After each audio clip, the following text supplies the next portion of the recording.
Basically waktu kita jadi salesman, kita jualan diri kita. Yang kita jual itu adalah personalitas, karakter gitu kan. Gimana si orang itu jadi nyaman gitu. Saya selalu ajarin salesman saya yang sekarang. Ajak your prospect customer dari mata turun ke hati. Bikin dia terpukau dengan desainnya Mazda, dan ask them to test drive, to try. Semua udah tersedia di Instagram, tersedia di website, di YouTube. Jadi peran seorang salesman itu bukan lagi cuman membeberkan dari fitur, karena fitur dia udah bisa akses sendiri. Betul. Sekarang reviewer di mana-mana ada kan? Ada. Ya, mulai dari yang siapa lagi kan. Tapi kita bagaimana how we engage our customer lah. Itu engage very important. Perusahaan ini atau brand ini punya filosofi yang kuat.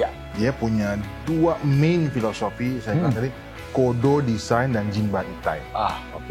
Jadi Kodo Design itu sebuah desain yang sangat Japanese, punya filosofi adalah beauty by subtraction, atau kalau bahasanya gini, kalau udah cakep kenapa mesti banyak tembel-tembelan? Jadi kalau udah cantik kenapa mesti menor? Nah itu kira-kira seperti itu.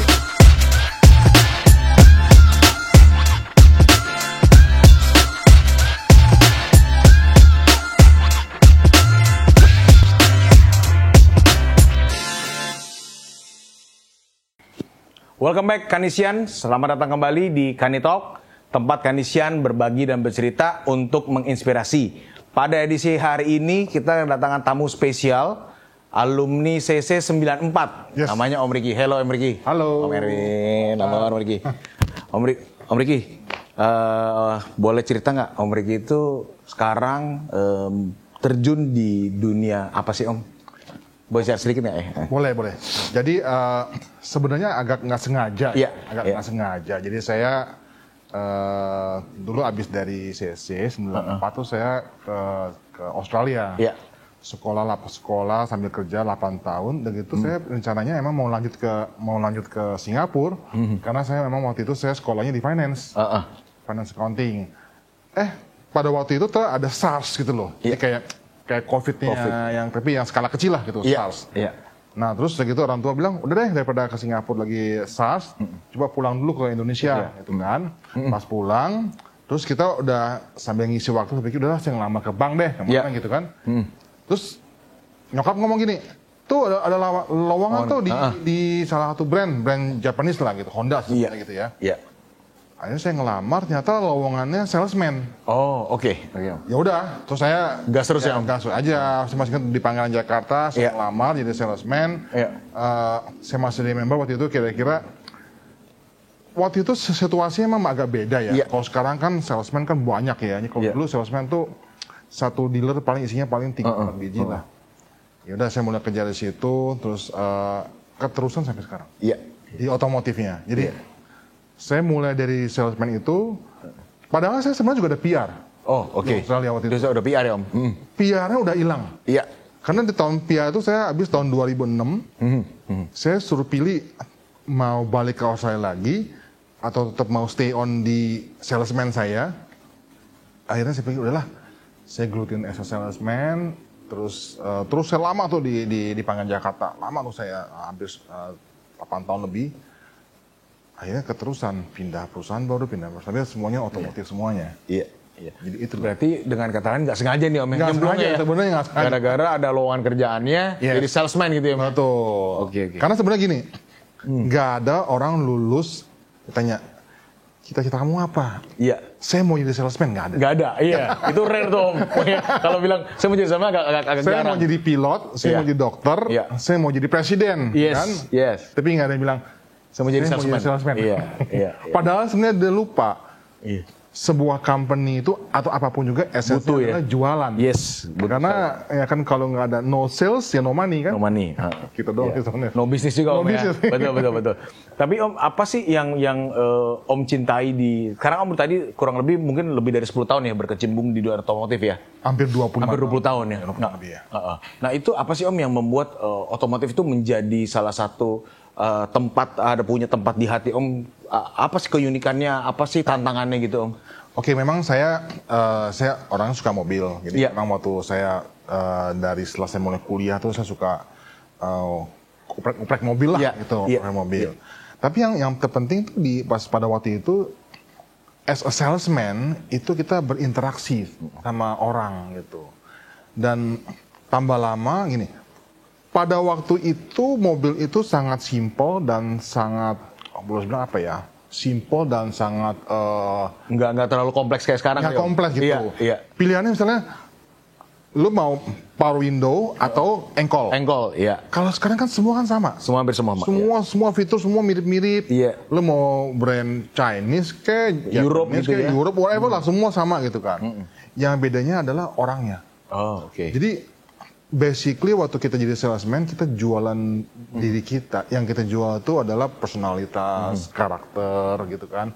Gimana si orang itu jadi nyaman gitu kan. Sebenarnya salesman itu yang menurut saya yang paling ultimate itu adalah agent. Oke. As an agent. Jadi as an agent gitu kan. Sama, jadi kita juga sama, kita jualan orangnya gitu kan. Karena kalau sekarang ini kalau jualan produk, semua sama-sama mobil punya airbag kok, punya power window, punya power steering, nggak ada yang nggak punya gitu. Nah jadi itu, jadi kita jualan orang. Nah jualan orang itu selalu menarik menurut saya.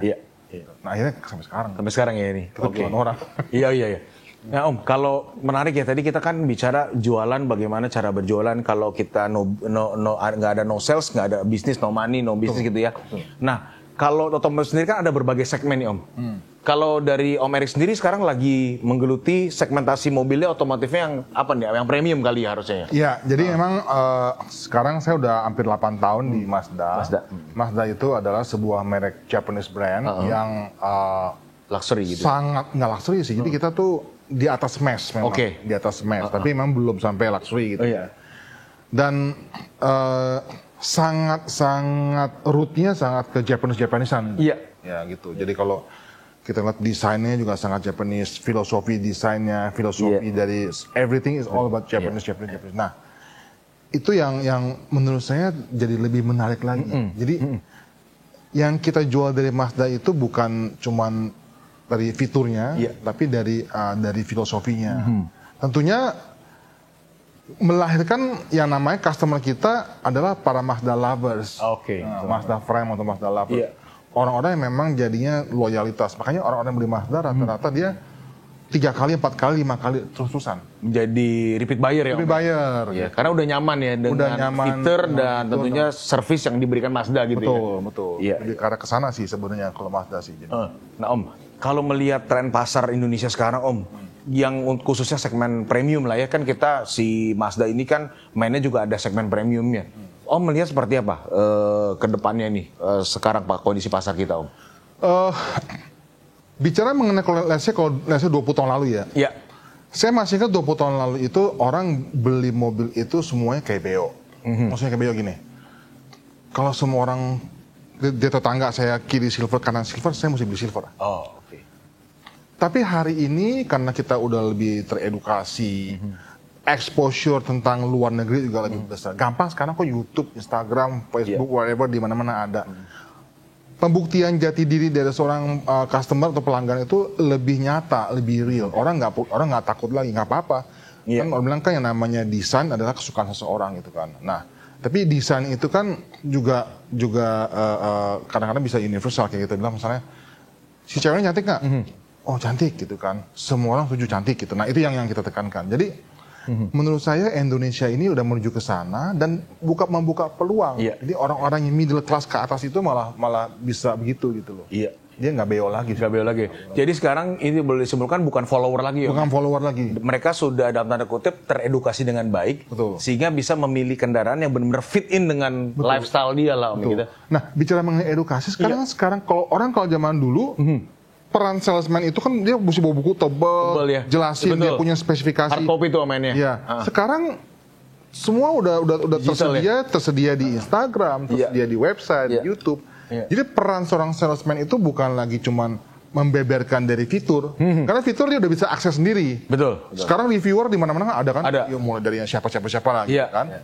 Tapi kita bagaimana how we engage our customer. Nah, itu engage is very important. Berarti dari pelajaran yang bisa dipetik dari Om adalah kita juga mengepentingkan customer engagement. Yes. Jadi customer engagement naik, otomatis ada yang namanya customer experience-nya juga makin kuat Om. Menjalani customer experience tadi ya Om. Ujung-ujungnya bisa menuju loyalitas. Loyalitas tadi, brand loyalty ya Om. Betul. Iya.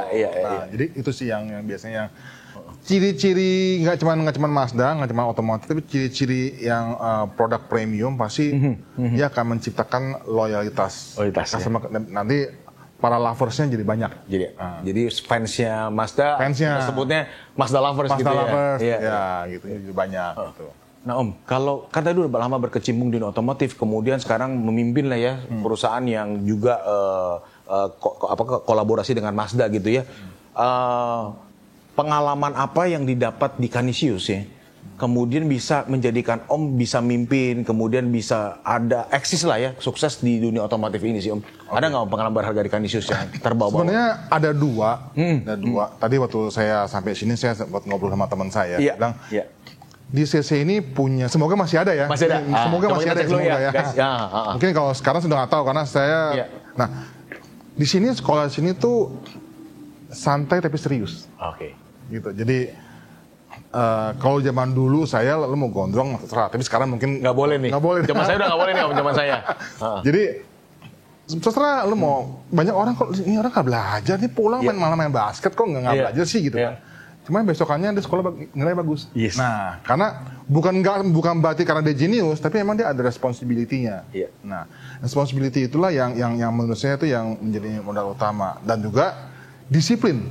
Disiplin. Yang keduanya Om ya, disiplin. Dia tahu walaupun katanya nyantai, tapi itu yang namanya tugas-tugasnya kapan, apa itu mesti harus on point, on point harus komitmennya.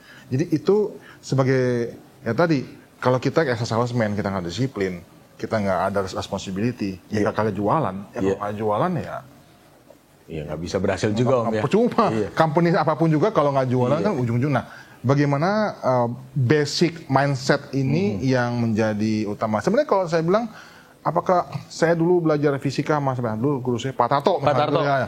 Apakah dipakai sekarang? Ya enggak sih. Ya gitu misalnya ya. Dulu saya belajar sama Pak Jumio. Pak Dikir gitu kan. Misalnya contoh ya zaman saya. Apakah masih dipakai? Enggak sih. Emang tapi spiritnya, mindsetnya itu yang pakai gitu loh. Berarti apa yang guru-guru ajarkan itu nggak cuma pelajaran, tapi juga pola pikir. Mindset bagaimana jadi orang yang tadi ya, serius tapi santai, kemudian disiplinnya gitu ya, dan tentunya komitmen. Sehingga kita bisa menggapai responsibility-nya ya, jadi bisa menggapai apa yang menjadi target. Target. Karena kalau bicara mengenai sales, nggak pernah nggak lewat dari target. Jadi salesman itu pasti adalah target oriented ya. Dan nah ini tadi banyak orang yang jadi salesman mulai jadi lelah, capek atau takut karena dia terlalu tegang kadang-kadang. Nah kalau yang saya bilang tadi nyantai tapi serius. Jadi target itu jangan dibikin shock, jangan dibikin kayak gimana, tapi target itu dibikin teman. Gitu. Jadi orang tuh nggak merasa risih takut gitu. Takut sama target gitu loh. Banyak orang kan takut sama target gitu kan. Nah, kalau kita karena udah terbiasa saya tadi dengan disiplin, responsibility, tapi santai aja. Jadi terus dibawa enak gitu loh. Nah, itu saya bilang sih. Ini menarik Om, kayak Kapten Tsubasa nih Om Riki ya. Kalau beliau kan tadi target jadi teman, kalau Tsubasa tuh anggaplah bola tuh sebagai teman. Jadi kemana-mana pasti bolanya nempel. Ini kemana-mana pasti sales customer-nya nempel nih. Karena ada experience yang bagus, engagement naik nih. Hit rate juga bagus ya Om gitu ya. Betul. Iya. Nah, karena nggak bisa bohong bahwa namanya jualan, namanya result nggak bisa selalu on point loh. Bisa naik, bisa turun. Tapi ya nggak apa-apa, itu that's life gitu kan. Kalau saya bilang pas turun kita selidikin kenapa ya dia turun ya. Kenapa? Evaluasi ya, evaluasi. Nanti kita naik lagi gitu. Jadi kayak gitu. Jadi juga ditantang di dunia otomotif ini. Volatility-nya kan terlalu lumayan cukup naik turun ya. Jadi kita mesti adjust juga ya Om. Betul. Iya. Mesti adjust sih basically. Nah Om, tadi kan kita lihat ya bagaimana seorang salesman ya udah punya disiplin, komitmen gitu ya, dan juga punya responsibility. Itu kan mau jualan gitu ya. Nah kita lihat kalau dari kita kupas lebih dalam, Mazda sendiri kan ini menciptakan meng-create suatu mobil dengan model yang fashionable banget nih ya, yang stylish gitu ya. Nah kira-kira apa sih Om yang menjadi motor penggerak ini ya, sehingga Mazda ini bisa berpikir out of the box, sehingga bisa memuaskan dalam tanda kutip customernya nih, sehingga mau beli lagi, terciptalah loyal customer yang repeat order gitu Om.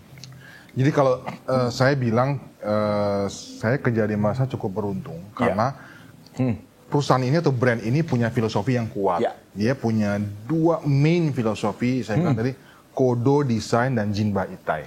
Oke. Jadi Kodo Design itu sebuah desain yang sangat Japanese, punya filosofi adalah beauty by subtraction, atau kalau bahasanya gini, kalau udah cakep kenapa mesti banyak tembel-tembelan? Jadi kalau udah cantik kenapa mesti menor? Nah itu kira-kira seperti itu. Nah kalau Jinba Itai itu istilahnya antara kuda dan pengendara. Maksudnya apa sih, si kudanya ini, si mobilnya bisa ngerti pengendaranya, kira-kira gitu. Jadi memang orientasi kita adalah bukannya ngadu fitur, bukannya kita ngadu mahal atau ngadu material, kemahalan dari materialnya. Walaupun kita juga bilang Mazda berani diadu untuk hal itu ya, tapi bukan itu. Tapi lebih kayak karena saya selalu ajarin salesman saya yang sekarang, ajak your prospect customer dari mata turun ke hati. Bikin dia terpukau dengan desainnya Mazda, dan ask them to test drive, to try. Dan desain Mazda itu boleh dibilang ya begitu-begitu aja, dalam arti ya desain itu nggak banyak berubah sana berubah sini gitu loh. Karena kode desain selalu standar seperti kayak gitu. Nah itu aja. Jadi bicara mengenai filosofi, jangan terlalu terpancing mengenai jumlah airbag misalnya. Jumlah hari ini saya punya airbag misalnya 8. 3 bulan lagi pasti ada merek lain, negara lain gitu, 12. Itu percuma. Kalau ngadu jumlah airbag, ngadu jumlah speaker gitu misalnya gitu ya, itu percuma sih. Kita capek juga Om capek ya kan, capek. Jadi kita mau kejar kan gini. Dulu waktu kita kenal pacar kita pertama kali sebelum jadi istri kan karena suka sama penampilan ya kan. Betul. Kan? Baru kita pacarin, kita kenal-kenalan, ternyata orangnya gini loh bro. Kan bukan berarti pas kita pada pacaran, ini kayaknya dia ranking 1 nih, ipanya bagus, nggak begitu. Itu asumsi kebanyakan tuh, karena belum dicoba kan, belum dicoba untuk kenalan maksudnya. Betul.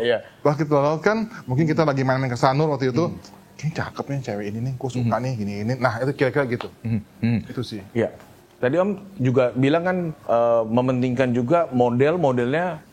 Kita nggak ubah banyak, nggak terlalu agile, tetapi bisa memukau ya, bisa menggait hati para customer ini untuk membeli kembali. Sebenarnya mereka tuh kalau kita paparkan begitu, kita tawarkan begitu saja ya. Apakah para customer dari Mazda sendiri itu banyak request? Artinya, mobil yang brand lain kok speakernya tadi kan Om Ricky ngomong quantity, kualitas sono brandnya naik nih. Ini kok Mazda kok pakai brand yang ini? Ada kayak gitu nggak Om? Atau mostly ya mereka akan terima aja dengan apa yang disajikan oleh Mazda pada umumnya gitu Om? Jadi memang walaupun kita punya kekuatan kita, filosofi kita adalah the design and the Jinba Itai yang tadi. Tapi sebenarnya secara spek and fitur sebenarnya tadi kalau kita sebut kita namanya FAB, feature and benefit. Itu nggak kalah juga. Jadi kita bukannya yang juga kayak cemen-cemen banget dah gitu, bukannya yang kayak nggak ada sama sekali gitu kan. Jadi tapi emphasize-nya bukan di situ gitu. Mungkin gini, saya punya mobil saya ya rata-rata Mazda. Airbag 8. Ada nggak yang 9? Ada sih gitu kan, ada sih. Tapi so what 9 gitu loh. Gitu loh maksudnya gitu kan. Bukan berarti airbag saya cuma 3 atau 2 gitu loh. Nggak begitu banget deh gitu loh. Gitu contohnya gitu. Atau speaker saya misalnya, speaker sekarang tipikal mobil Mazda speakernya 13 misalnya gitu kan. Ada nggak yang 17? Ada. Tapi apakah 17, apakah gimana? Iya nggak gitu. Nggak gitu juga. Bukan berarti mobil Mazda speaker cuma 2. Itu loh. Jadi kita juga bukannya yang cemen-cemen banget. Jadi secara fungsional juga kepake ya Om ya. Gitu ya. Pasti ada arti di balik seluruh desain yang dihasilkan di Mazda gitu ya Om. Betul. Tadi kenapa ditanyakan seperti itu Om? Karena kita mau tanya juga sebenarnya tipe-tipe segmen di Indonesia ya, khususnya penyuka ataupun penggiat-penggiat brand premium, itu tipikalnya seperti apa sih Om di pasar Indonesia sendiri, tipe-tipe customernya gitu Om? Oke, jadi memang kan kira-kira secara garis besar ada 3 level ya. Ada yang mass, ada yang premium, ada yang luxury. Orang-orang yang premium ini memang orang ini udah mulai mau tampil beda sih. Iya. Ada mau tampil beda. Jadi biasanya kalau saya sebut gini, kalau orang mass itu namanya mean of transportation. Jadi memang kalau beli mobil itu transportasi sehari-hari pure transportasi. Jadi yang penting ujung-ujungnya itu biasanya kita ada sebutan namanya total ownership cost. Artinya dihitung-hitung harga jualan gimana. Harga operasional servisnya gimana, apa-apa. Kalau premium dia mau tampil bedanya misalnya secara penampilannya, desainnya, dan juga mungkin ada material-material banyak misalnya, kita Mazda ini kita ada namanya Nappa leather, gitu. Nappa leather misalnya satu bentuk leather sheet yang premium. Nah, yang itu yang kita tonjolkan basically. Dan jadi makanya balik lagi kita selalu bilang Mazda itu bukan hanya sekedar mean of transportation, tapi juga sebagai aktualisasi diri dari pembelinya. Iya.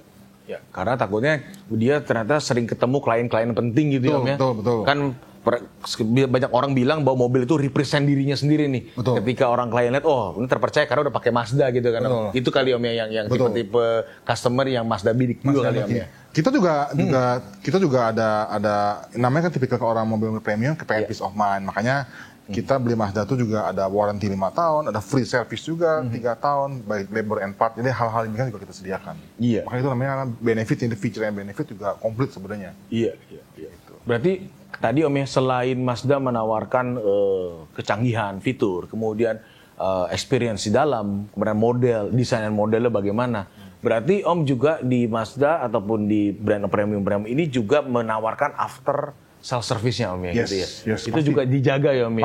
Pasti. Dengan penawaran-penawaran gitu kali Om. Itu udah langsung termasuk embed langsung ya Om. Embedded ya, embedded di dalam harga mobil ya. Jadi customer nggak usah beli lagi. Semua model, mulai dari yang paling murah Mazda 2 sampai CX-80 udah come with a 5 years warranty dan 3 tahun free service labor and part. Oke. Itu yang one of our premium service kita ke customer. Iya. Jadi si customer ini nggak hanya seneng pas saat beli berkendara, tetapi ngurusinnya Om. Betul. Karena jangan lupa cost-nya itu selain total operation juga tadi Om sebut juga ada service cost-nya nih Om. Ya, service cost-nya. Iya. Betul. Dan Mazda udah menjamin itu selama 5 years warranty gitu kan. Iya, betul. Warranty dan 3 tahun service. Betul. Jadi itu juga menurut kami itu juga adalah premium.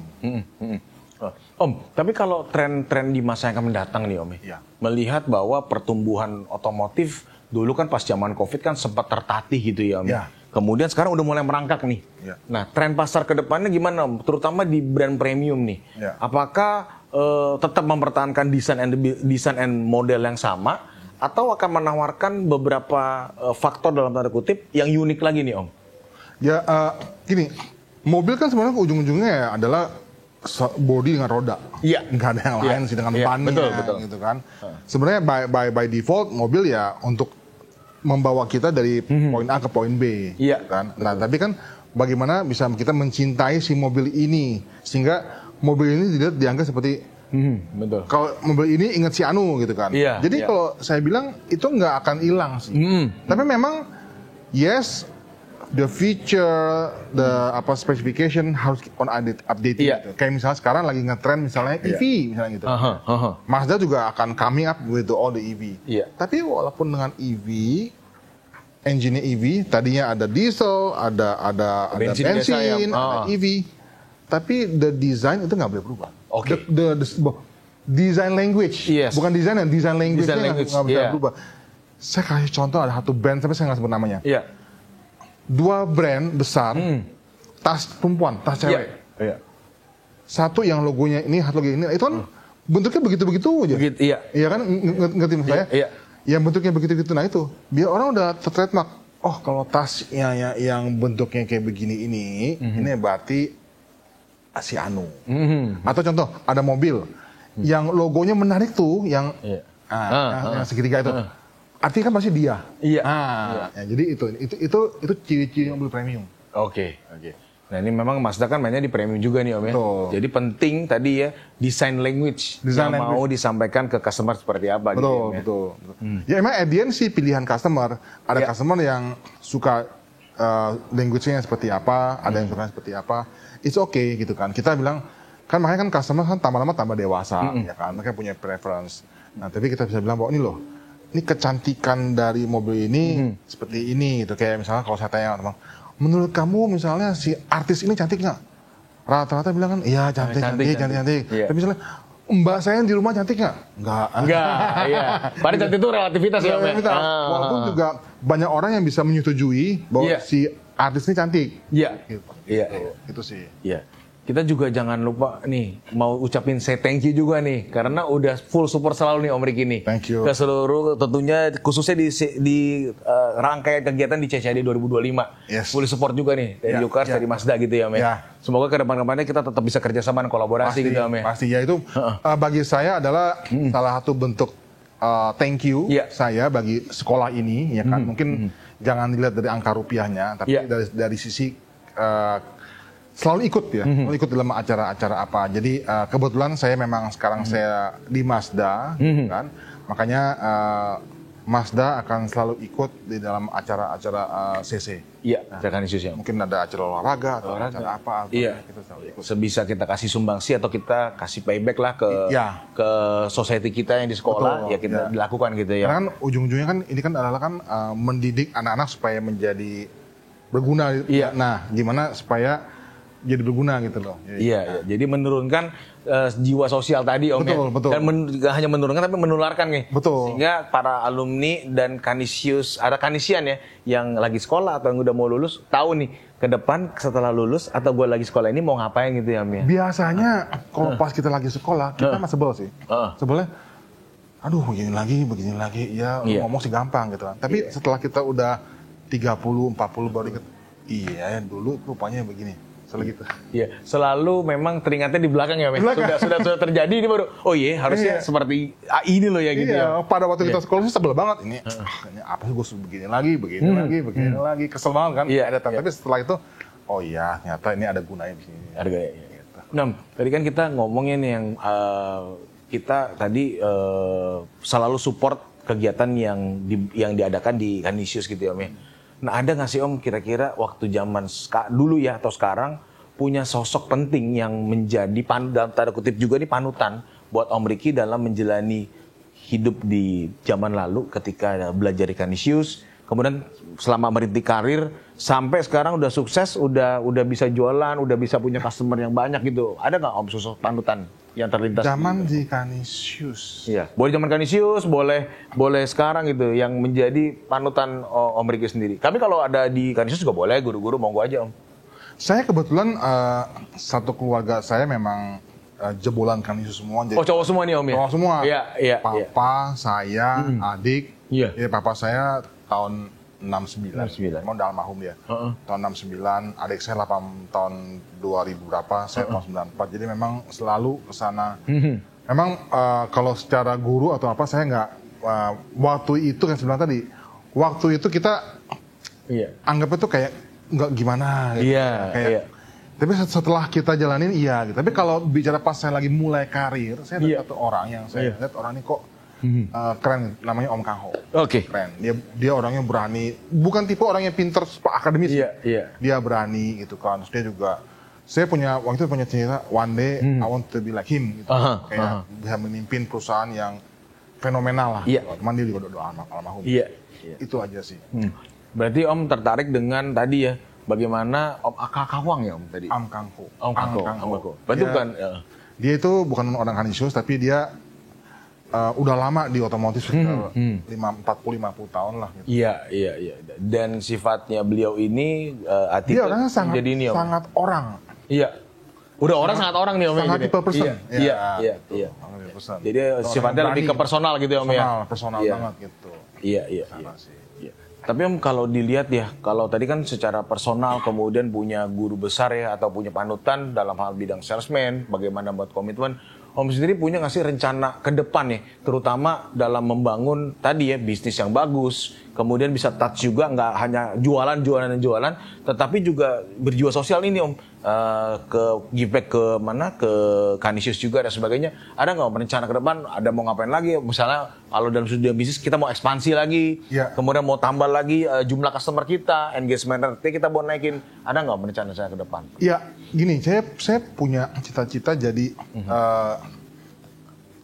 Tapi tentu ini kan mesti ada gain trust. Iya. Untuk kan gini, kita nggak bisa ngomong kalau kita juga dianggap sebelah mata gitu. Iya.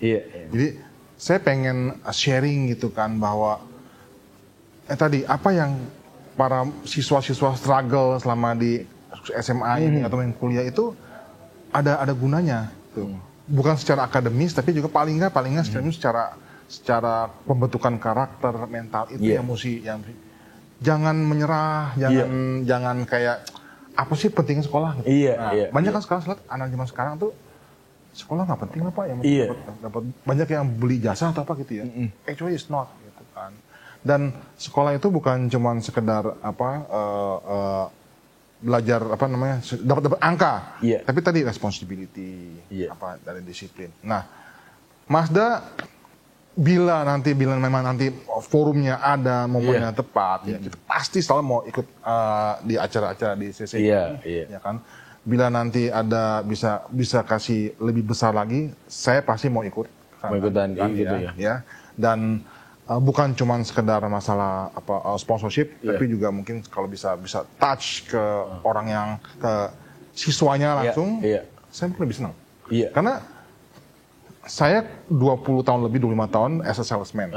Basically cara saya menjual adalah bukan saya cuma melulu bicara mengenai fitur. Karena kalau saya bicara fitur pasti ada customer ngomong gini, Pak, mobil bisa counter ya, betul. Mobil lu kalah, Pak. Ini mobil ini bisa airbag 3 babi. Gitu kan. Tapi bagaimana bisa kita meng-touch customer itu itu bisa feel karakter kita. Nah, itu saya pengen kalau ada waktu yang tepat, kemudian memang temanya cocok gitu ya, Mas. Betul. Tapi untuk rencana bisnis sendiri, Om, tadi apakah ada rencana ekspansi atau mau menambah jumlah customer? Atau... Oh yes, tentu gini. Jadi Mazda is a Japanese brand. Tapi kita mau bersumbang kepada negara ini. Makanya sekarang kita fokus di as a principal, kita ada distributor, as a dealer. Kita sekarang lagi mempersiapkan our factory. Pabrik ya. Pabrik. Karena kan ujung-ujungnya bagaimana kita, tentunya di level kita, di kelas kita. Karena kan Mazda kan kita kan memang premium, tentu kan modelnya nggak banyak, volumenya juga nggak terlalu banyak. Tapi kita mau gimana kita mau kayak tenaga kerja, ya menciptakan lapangan kerja, gitu kan. Dan juga kalau bisa transfer knowledge juga good sih. Itu sih yang kita lagi mau dan lagi dibangun. Jadi bagus ya kalau ekspansi kita bangun factory atau pabrik ya. Tadi betul juga bahwa ada penyerapan tenaga kerja, Om. Jadi membantu pertumbuhan ekonomi nih, Om. Iya kan? Karena kita tahu di 2025 dan tahun ke depan akan menjadi tough year kan ya. Karena kondisi global market juga kan nggak begitu bagus ya. Dan tentunya juga hit sedikit banyak more or less ke dunia otomotif gitu kan ya. Pasti. Nah, ada nggak sih, Om, langkah antisipasi ya dari Om sendiri dan tim, khususnya juga yang permasdaan ini untuk mengantisipasi dalam kita istilahnya global crisis ini, Om. Apakah siap nggak menghadapi global crisis ini? Apakah siap dengan backup plan atau another action plan yang mau diimplementasikan ke seluruh customer tercinta Mazda ini gitu, Om? Kalau secara jadi ada dua sekali. Secara company tentu mesti survive dulu, gitu ya.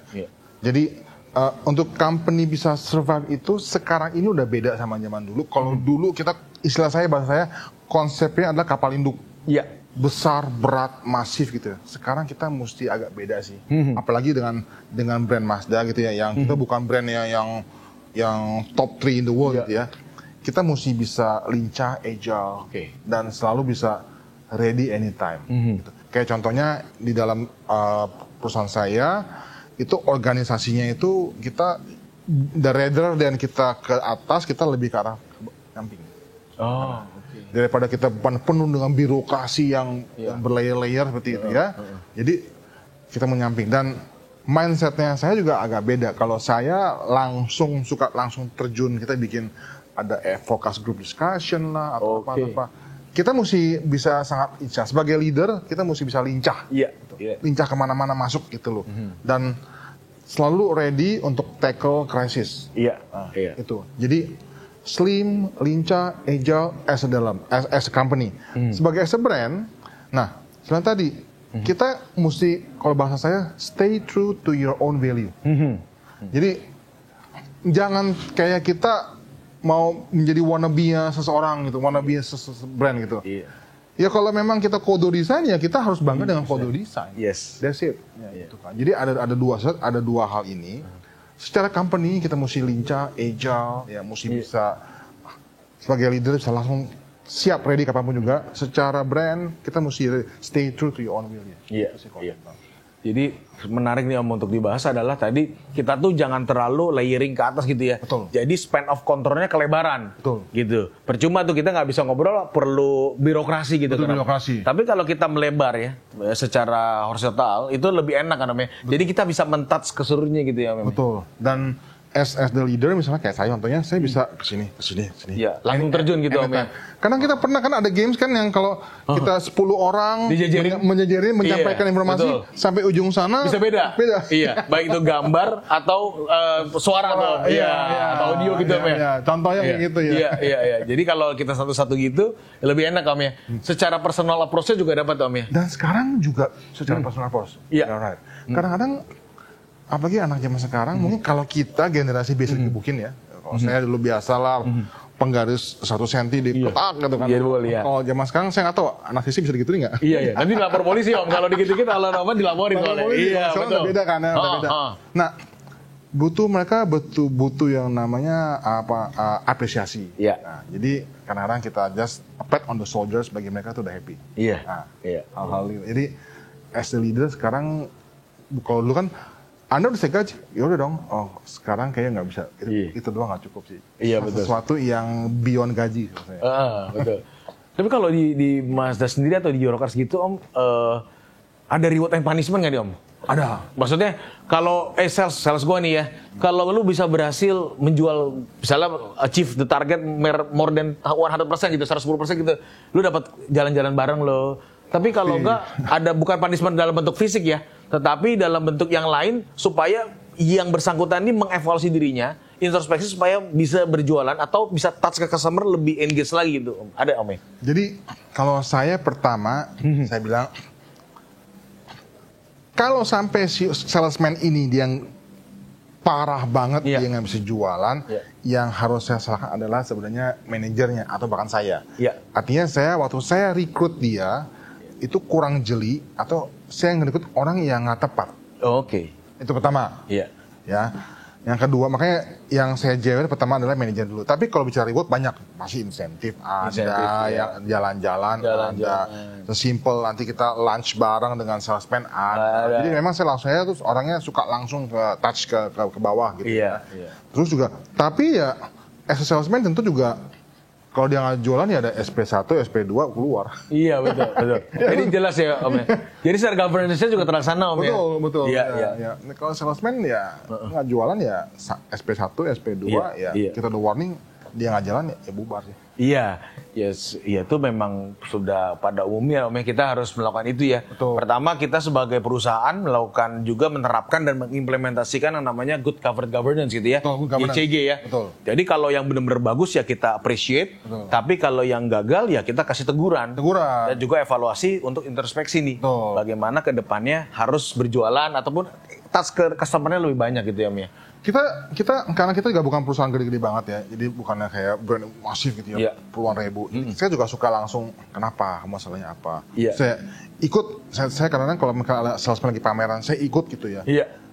Oh rupanya kamu malu-malu nih, jangan malu-malu. Atau mungkin karena mungkin kamu penampilannya kurang menarik kah, gitu kan. Karena bagi saya, ini ilmu salesman ya, the first 30 seconds is very important for salesman. Cara penampilan, cara dia ngomong, cara dia how dia looks, itu yang attract.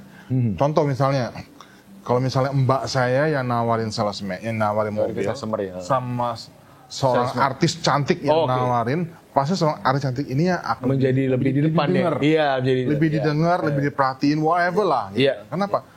yang penting kan mungkin untuk beli, tapi yang penting didengerin dulu, diperhatiin dulu. The first 30 second is very important. Iya. Tapi izin nanya juga nih Om, tadi our first 30 seconds aman kan Om ya? Aman nggak Om tadi kita punya podcastnya? Aman ya? Enak. Aman ya? Nyaman ya? Gak takutnya first impression kita jadi jelek kan Om? Tadi penilaian pertamanya kan dari 30 detik pertama gitu ya? 30 detik pertama kan? Iya.